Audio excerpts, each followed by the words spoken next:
Karibuni tena katika tafakuri yetu ya Rozari, sala ya tafakari, na hii ni siku ya 22 katika mwezi wa 10, mwezi wa Rozari. Ujumbe wetu wa leo unasema Rozari ya kimya. Tumeendelea kupokea maswali mengi na tunaendelea kujaribu kuyajibu kwa njia ya tafakuri.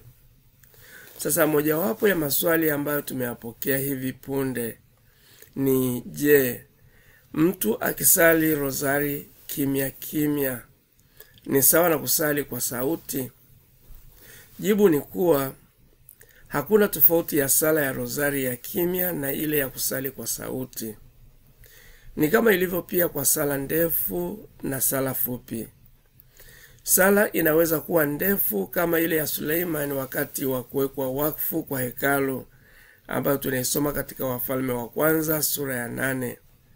Au inaweza ikawa fupi kama ile ya Yesu ya maneno 4 ya uchungu pale msalabani, kama tunavyoweza kusoma katika Mathayo 27:46, ambayo inapatikana katika Zaburi ya 22:1-8, ambapo Yesu alisema, Mungu wangu, Mungu wangu, mbona umeniacha?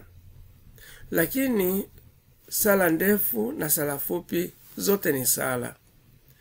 Sasa kitu kinachofurahisha sana ni pale ninapomuona mtu akisali rozari kimya kimya, iwe ni katika chombo cha usafiri wa pamoja au akiwa amejipumzisha, na hata anapokuwa katika sala ya binafsi kanisani.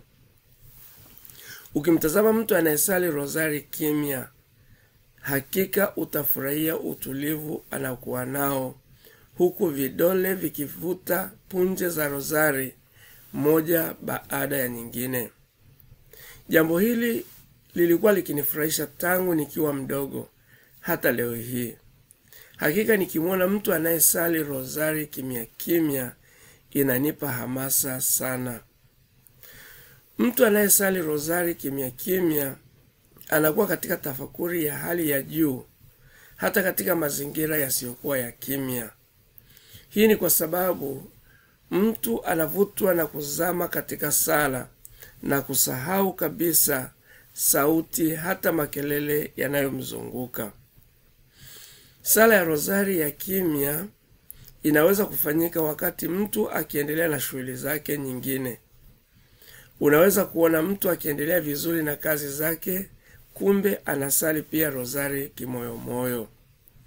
Tena mtu anapokuwa katika sala ya rozari ya kimya, wakati akifanya shughuli nyingine, inamwondolea nafasi ya kuruhusu mawazo mabaya na akawa katika sala endelevu ya kujiweka karibu na Mungu wakati wote. Sasa je, Biblia inasemaje kuhusu sala ya kimya? Tunasoma hivi katika kitabu cha Samueli. Hana aliendelea kumwomba Mwenyezi Mungu kwa muda mrefu, na kuhani Eli akawa anaangalia midomo yake. Hana alipokuwa akiomba kimoyomoyo, lakini midomo yake ilikuwa inacheza, ila sauti yake haikusikika. Ndipo Eli akamwambia, nenda kwa amani, naye Mungu wa Israeli akupe kile ulichomuomba. Hii inapatikana katika Samueli wa kwanza sura ya 1 mstari wa 12 mpaka wa 13 na ule wa 17. Mzaburi anaelezea jinsi Mungu anavyosikia sala zetu hata kabla hatujaanza kuomba.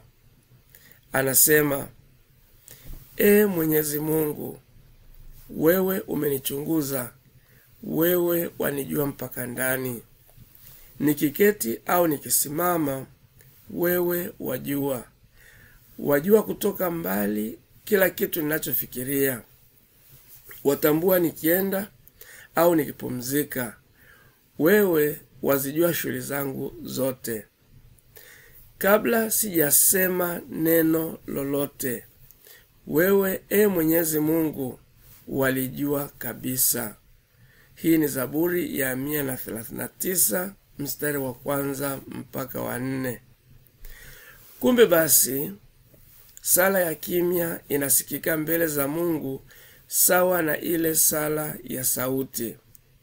Hata hivyo, kuna sababu nzuri ya kwa nini tunapaswa kusali kimya kimya katika kipindi fulani na kipindi kingine tunapaswa kusali kwa sauti.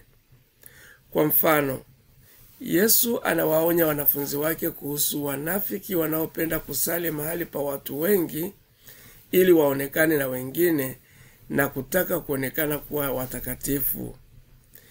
Hii inapatikana katika Mathayo 6:5.